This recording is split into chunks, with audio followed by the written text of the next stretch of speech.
You've been using the most powerful creative force in the universe, backwards, your entire life. The double-slit experiment proved that observation creates reality, not discovers it. You're a walking observer, and every sentence coming out of your mouth is collapsing infinite possibilities into one specific outcome. Right now, I'm showing you how to aim that power where you actually want it. Scientists just measured something wild. Your voice produces literal frequencies that reorganize matter around you. This isn't New Age philosophy. This is physics. Back in the 1800s, Nikola Tesla figured out that if you want to understand how the universe works, you need to think in terms of energy, frequency, and vibration.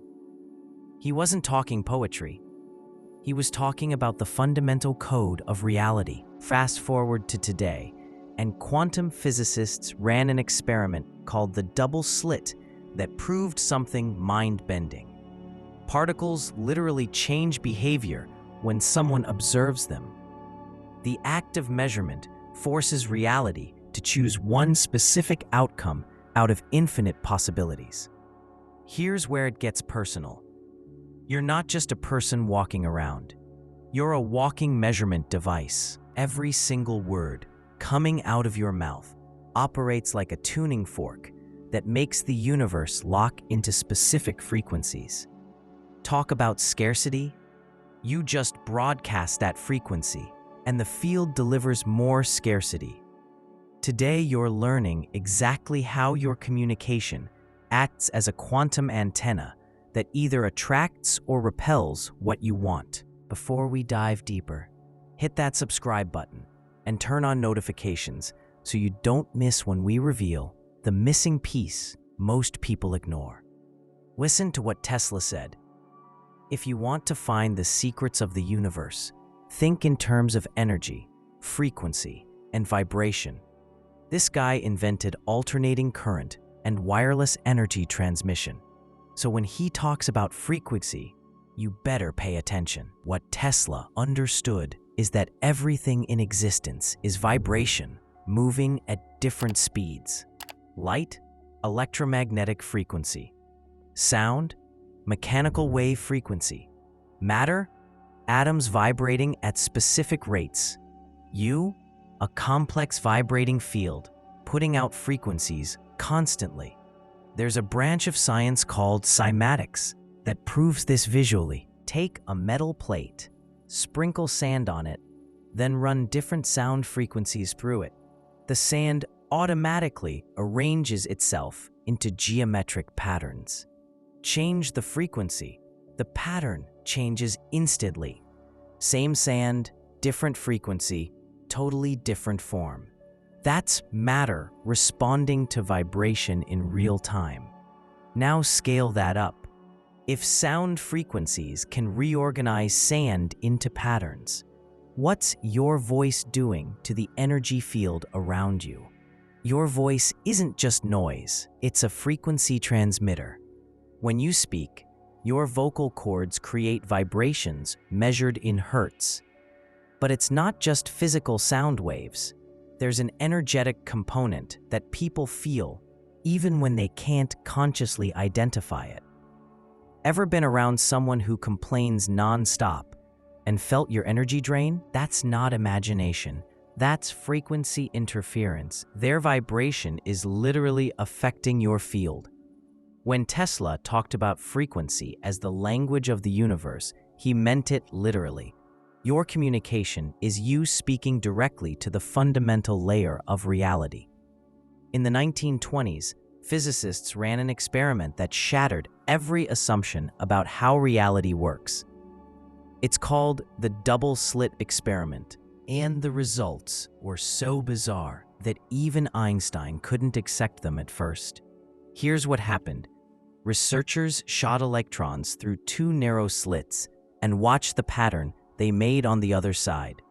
Without any observation, the electrons acted like waves, creating an interference pattern like ripples on water, meeting from two sources, multiple possibilities, coexisting simultaneously. But then they added a measurement device to see which slit each electron went through. The second they started measuring, everything changed. The wave pattern vanished, and electrons started behaving like solid particles, going through one slit or the other, not both. The particle knew it was being watched. This isn't science fiction. This has been replicated thousands of times. The conclusion? Before measurement, all possibilities exist in what physicists call superposition. The moment you observe, you force reality to collapse into one specific outcome. Think of it like this. Imagine you're trying to tune into a radio station. Before you turn the dial to a specific frequency, all stations exist as potential signals in the air. When you lock on to 94.5 FM, you collapse all those possibilities into one clear channel. That's what observation does at the quantum level. You're not discovering what was already there. You're forcing a choice. Now apply that to your daily life. When you wake up and immediately start thinking about everything that's going wrong, you just tuned your dial to the everything's falling apart frequency. When you look at your bank account and declare, "I'm always broke," you collapsed the wave of financial possibilities into scarcity, not because you're a bad person, but because you're a measurement device that forces reality to match your dominant frequency. Most people spend their entire lives tuned to channels they don't even want to listen to. They're observing lack, limitation, and problems with such intensity that the quantum field has no choice but to keep delivering that reality. The universe doesn't care if you like what you're observing. It just matches your signal. You're broadcasting 24/7, whether you realize it or not. Comment EU collapso realidides if you're starting to see how powerful this is. Tesla's statement about frequency isn't just about physics labs. It's about how you interact with reality every single day. You're constantly communicating through three distinct vibrational fields. First, your communication with the universal field, that massive intelligent energy that responds to focused intention. Some call it God, others call it the quantum field, source energy, the universe. Doesn't matter what label you use. Point is, this field is responsive, not random. When you transmit clear frequencies through genuine emotion and repetition, the field reorganizes circumstances to match that signal. Second, your internal communication, the running dialogue in your head that never stops. This one's dangerous because it's invisible and constant. Most people don't monitor their internal frequency at all. They let decades of conditioning play on repeat. I can't do that. Things never work out for me. I'm not lucky like other people. That internal broadcast is programming your neurology and your energy field simultaneously. Your brain doesn't distinguish between imagination and reality. When you mentally rehearse failure, your nervous system experiences it as real, releases stress hormones, creates emotional memories of something that never happened.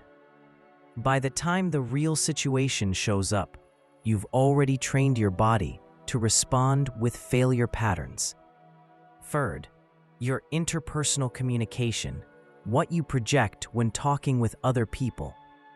Research from the University of California found that only 7% of communication is the actual words you say. The other 93% is split between tone of voice, 38%, and nonverbal signals like body language and energy, 55%.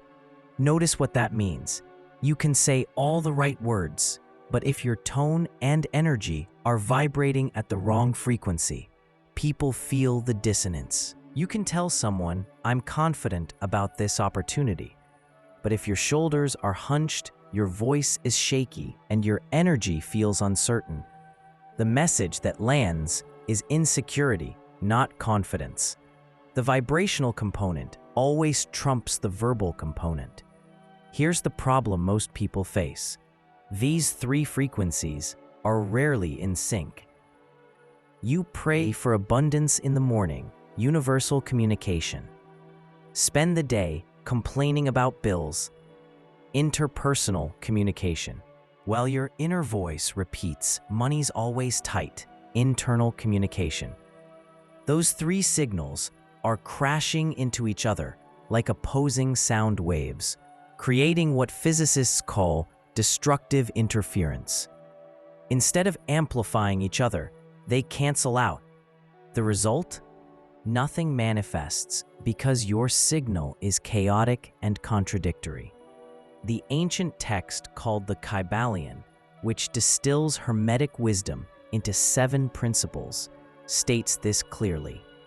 Nothing rests, everything moves, everything vibrates.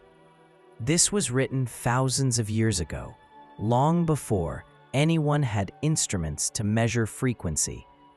The Hermetic teachers knew, through observation, that reality is vibration, and the difference between a thought, an emotion, and a physical object is just the rate of vibration.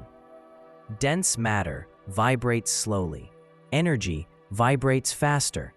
Consciousness vibrates even faster. But it's all the same spectrum. When you understand that, you realize you can shift your reality by shifting your vibration. And the fastest way to shift vibration? Control your communication. All right, here's the practical technique you can use immediately. It's called frequency alignment, and it's about preparing your vibrational state before any important communication. Most people walk into significant moments completely unprepared energetically. They're nervous, scattered, broadcasting uncertainty. Then they wonder why things don't go well. You need to tune your frequency before you transmit. Let's say you've got an important meeting coming up where you need to present an idea. Standard approach: show up, hope for the best, maybe rehearse what you'll say. Quantum approach: close your eyes beforehand and vividly imagine the outcome you want. See the people in the room nodding, engaged in what you're saying. Hear yourself speaking with clarity and conviction. Feel the sensation of confidence in your body. That grounded, centered state where you know you're delivering value. Experience the emotion of the meeting ending with positive feedback, handshakes, agreement. You're not just daydreaming. You're collapsing the wave function before the physical event happens. What you're doing here is positioning yourself as the observer of success instead of the observer of potential failure. When the actual meeting happens, your nervous system has already lived that reality. Your vibrational field is already broadcasting the frequency of someone who succeeds in this context. Your communication, both verbal and nonverbal, naturally aligns with that vision. No pretending, no forcing, because you've already collapsed that specific reality internally. Another scenario. You're about to have a difficult conversation with someone. Before you engage, take 60 seconds and imagine the conversation going well. See the other person receptive, both of you finding common ground. Feel yourself staying calm and clear, even if tension arises. Hear the conversation ending with resolution instead of escalation. You're tuning your frequency to peaceful resolution, not conflict. When you enter that conversation, you're not vibrating with defensiveness or anxiety. You're vibrating with the outcome you align to. The field responds accordingly. This works for everything. Before a date, align with connection and ease. Before a job interview, align with being valued and appreciated. Before starting a creative project, align with flow and inspiration.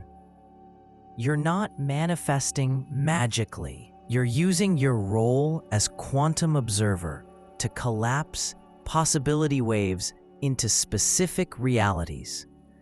You're not leaving it to chance anymore. You're consciously choosing which frequency to broadcast. Comment "I tune frequencies" if this technique makes sense to you. In physics, when two waves meet, they either amplify each other or cancel each other out. When the peaks and troughs align, you get constructive interference. Waves get stronger. When they're out of sync, you get destructive interference. They neutralize each other. Your communication works the same way. When your thoughts, words, emotions, and actions are all broadcasting the same frequency, you create massive amplification. When they're contradicting each other, they cancel out and nothing happens. Picture someone who meditates every morning, visualizes abundance, says affirmations about prosperity.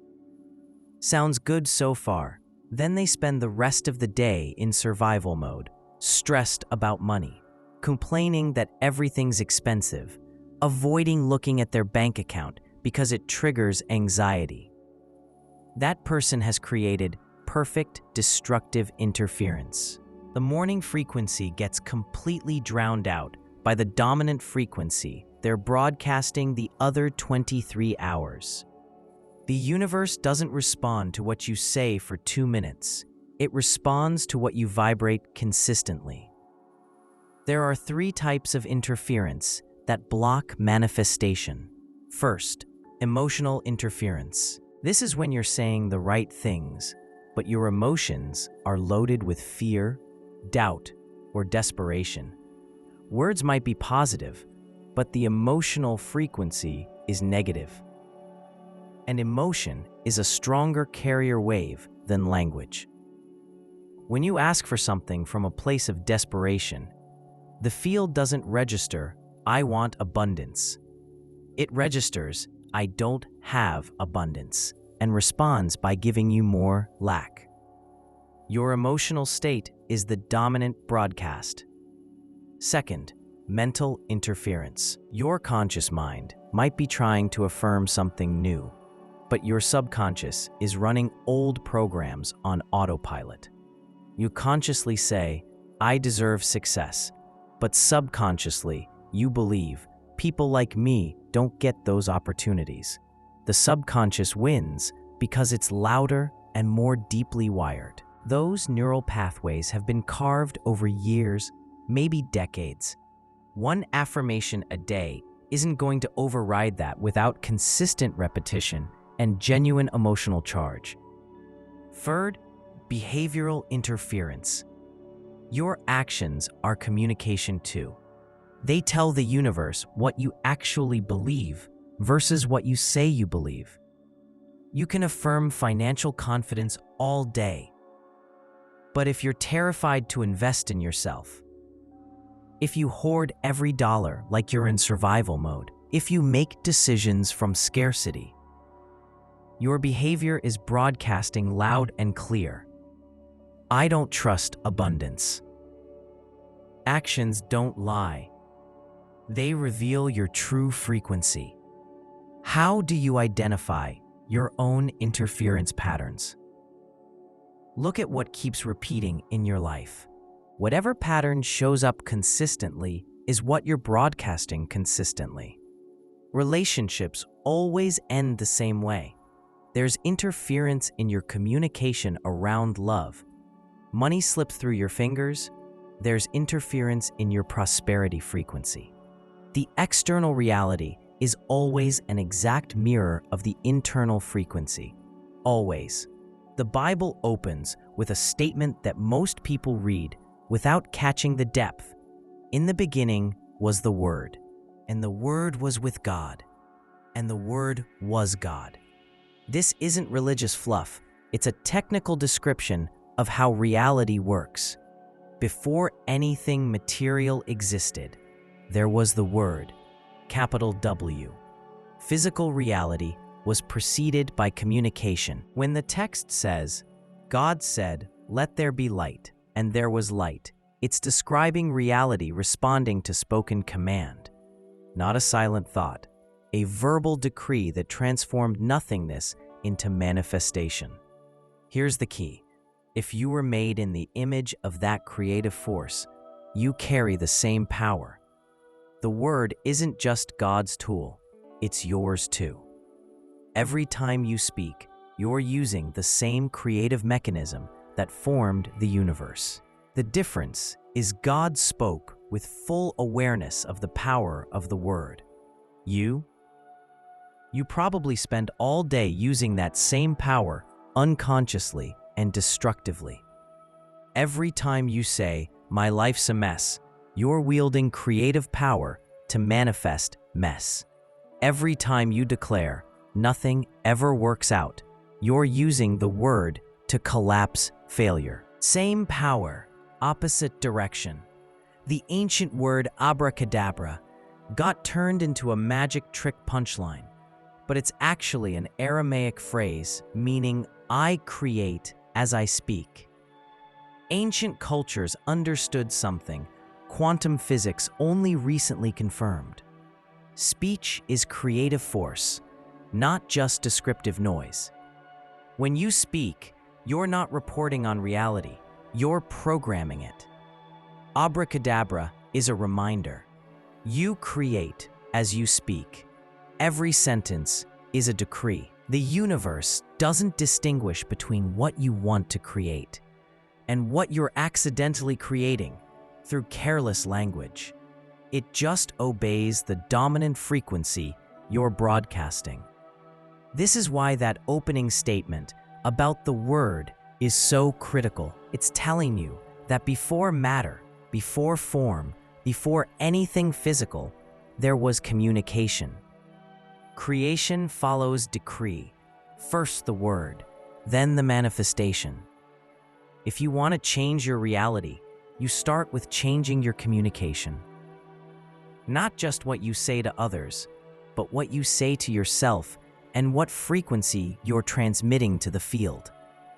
When those three align, you're speaking with the same creative authority that formed existence. Your brain has something called neural pathways, and they function like rivers carving through landscape. The more water flows through the same route, the deeper the riverbed gets. Eventually, water automatically follows that path because it's the easiest route. That's how your brain works with repeated communication. Every time you say something, you're strengthening the neural pathway associated with that statement. Say, "I always run late," 50 times, and you've carved a neural river of lateness. From now on, your brain defaults to that pathway automatically.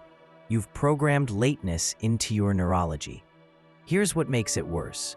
Your brain can't tell the difference between lived experience and vividly imagined experience. When you repeatedly imagine worst-case scenarios, your nervous system treats them as real events. It releases stress hormones, activates fight or flight response, creates emotional trauma memories of things that never happened.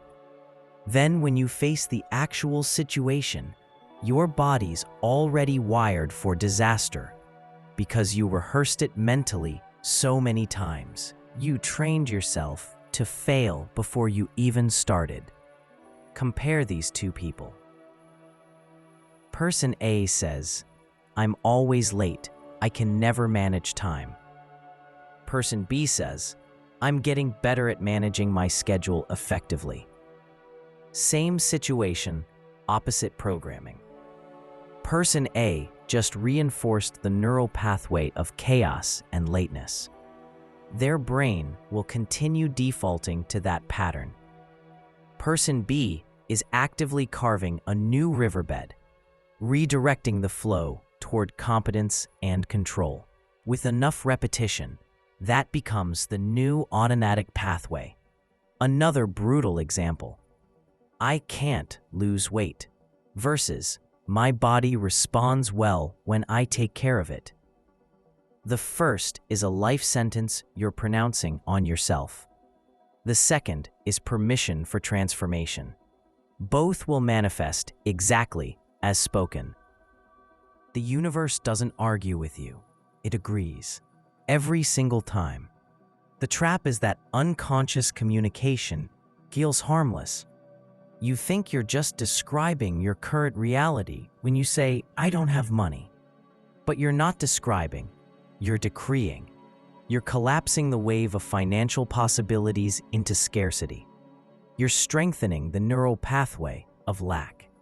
You're broadcasting a frequency of not enough to the field. And it, being responsive and non-judgmental, delivers more of what you're observing.